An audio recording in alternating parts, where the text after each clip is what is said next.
Olá pessoal, meu nome é Roberto Junqueira e neste vídeo vou apresentar para vocês as informações da aba Ibovespa. Essa aba, pessoal, na verdade ela tem correlação aos papéis que compõem o Ibov, né, nosso índice.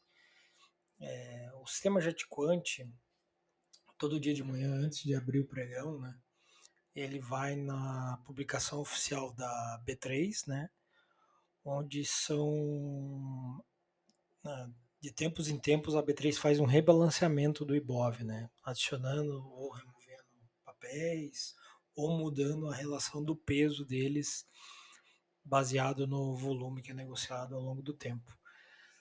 Mas todo dia que abre o pregão, né, durante o dia isso não se mexe, né? Então é fixo e o nosso sistema utiliza essas informações para fazer todos os cálculos.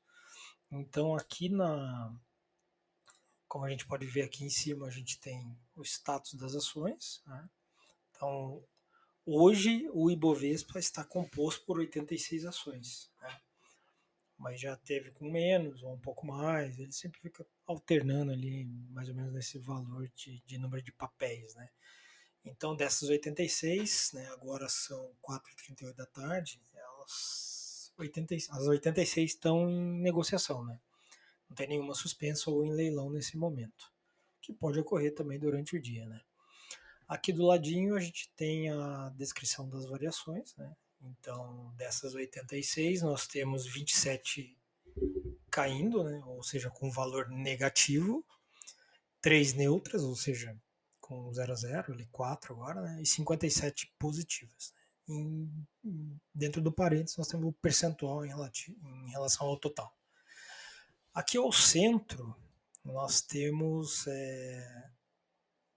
as informações do índice mesmo. Né? Então, o valor máximo de hoje, né?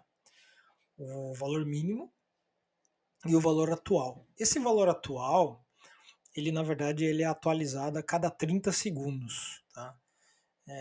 Eu mantive seguindo o padrão que as plataformas utilizam. Tá? Mas o nosso sistema, aqui em Calc, ele vai calculando em tempo real o valor do índice. Então pode ver que agora vai mudar ali, ó. Exatamente no 39,30 ele mudou. Novamente, esse relógio ele corresponde ao relógio da máquina local, né, como nós já vimos no vídeo anterior do índice. Então, mas o sistema ele é atualizado muito mais de uma vez por segundo. Esse cálculo aqui ele é feito baseado no peso, né, e pelo fator que é publicado pela B3. Né? Então, isso aqui vai acontecendo em tempo real. Aqui nós temos a distribuição, né, das ações.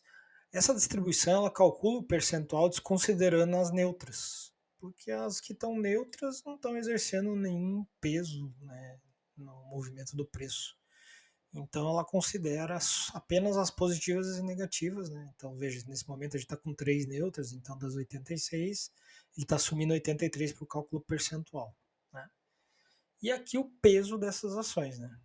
Das positivas e negativas. Então veja que dessas 31% ações negativas, que correspondem a 26 ações, todas elas juntas estão exercendo um peso de venda de 39%. Né? E das positivas, um peso de compra. Não é à toa que o preço acabou de dar uma subida aí. Né? Aqui é apenas a diferença, né, desses valores, né, ou seja, o quanto elas oscilam, né? Porque eu posso ter só uma aumentando, eu posso só ter a pressão compradora aumentando, só a vendedora aumentando, ou eu posso ter a compradora aumentando e a vendedora reduzindo, né? Que vai fazer esse valor subir mais. Né? Então vamos lá, agora vamos entender o quadro. Esses 4 quadros aqui representam os 86 papéis. Né? Aqui na coluna peso, nós temos o peso que cada papel, né, exerce, né, sobre o índice Ibovespa. Porque o índice Ibovespa nada mais é que a variação dos papéis ponderado pelo peso deles. Né?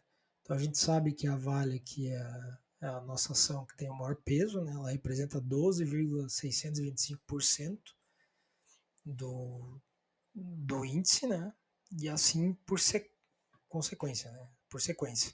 Então, o nosso sistema ele apresenta do maior peso para o menor. Então, a menor ação é essa PCAR3 aqui, né, que representa o peso que ela exerce sobre o índice Ibovespa é de 0,031, é bem pouquinho, né? Mas ela exerce algum peso. Né?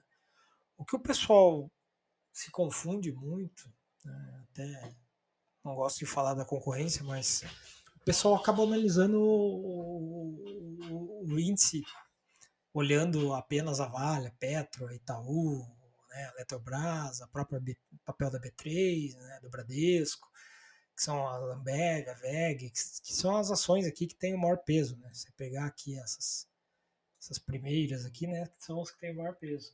Mas a grande verdade é que o movimento do Ibov, né, ele vai acontecer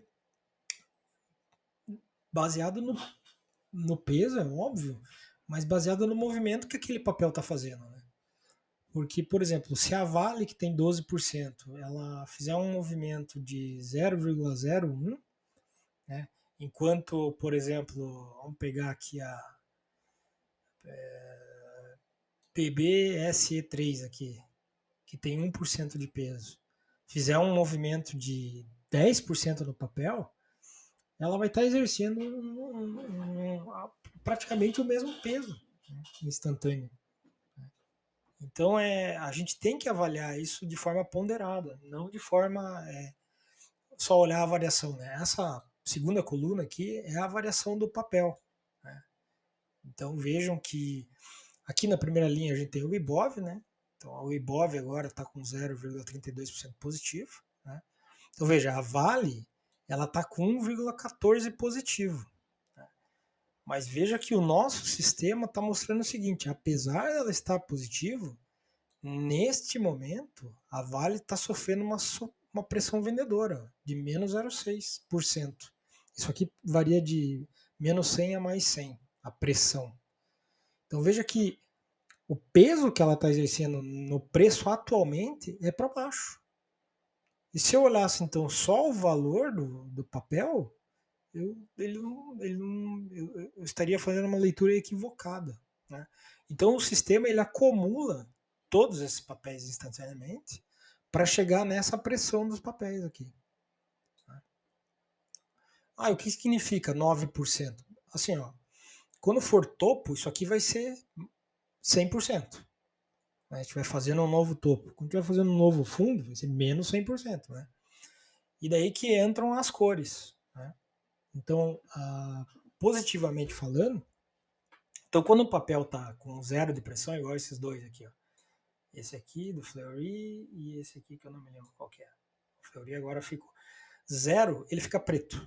Né? Ou seja, o papel não está exercendo nenhuma. A Vale agora, a Vale aqui, ó, ficou zero. Tá? O papel não está exercendo força nenhuma, nem peso, nem pressão no preço do Ibov. Naquele momento ele está nulo. Né? Aí quando ele começa a subir, a gente começa a ter a cor azul. Né? A cor azul, no manual lá está descrito os ranges, eu não me lembro de cabeça. Então a gente tem a cor azul, depois a gente vai ter, tá pegando mais força aqui, né? Então o verdinho claro, ó, aqui ó, o BBDC4 aqui, ó. E depois, quando estiver chegando muito próximo de fazer um novo topo, né? Ou seja, ele está quase exercendo 100% do peso dele, aí no caso positivo, né? Como aqui, ó, a Clabin, ó, ela fica verde bem escuro. Então a Clabin agora está exercendo 100% do peso dela, 0,692. Que ela está fazendo um novo topo, ela está no topo dela, empurrando para cima. Né? Igual a Cognita aqui, ó, exercendo 100% do peso dela para baixo.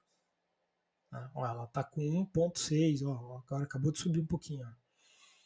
Então a ideia das cores é para a gente poder enxergar. E tudo isso somado, né, de forma ponderada, vai nos trazer realmente o que está acontecendo com o Ibovespa. Né? Aí vocês podem falar, Roberto, mas o Ibovespa, o que importa? Eu opero o mini índice. Então, o mini índice nada mais é que o futuro do Ibovespa. Né? E tem momentos que o mini índice puxa, ou seja, ele vai na frente e depois vem o Ibov, mas tem momentos que acontece o inverso também. O Ibov vai na frente e depois o mini índice. Como também tem às vezes que são falsos movimentos. Né? Um deles vai, o outro não se mexe, depois volta para o mesmo ponto. Então aqui nós temos novamente o nome do papel, né, só fazendo um resumo, a variação atual do papel, o peso do papel em relação a todo o índice Ibovespa, né, e a pressão instantânea do papel sobre o preço. Né. Então aqui a gente consegue ver todas essas informações. Espero que tenha ficado claro essas informações. Caso ficou ou ficaram dúvidas, por favor faça comentários aqui no vídeo que nós vamos responder o mais rápido possível. Obrigado, pessoal. Bons trades.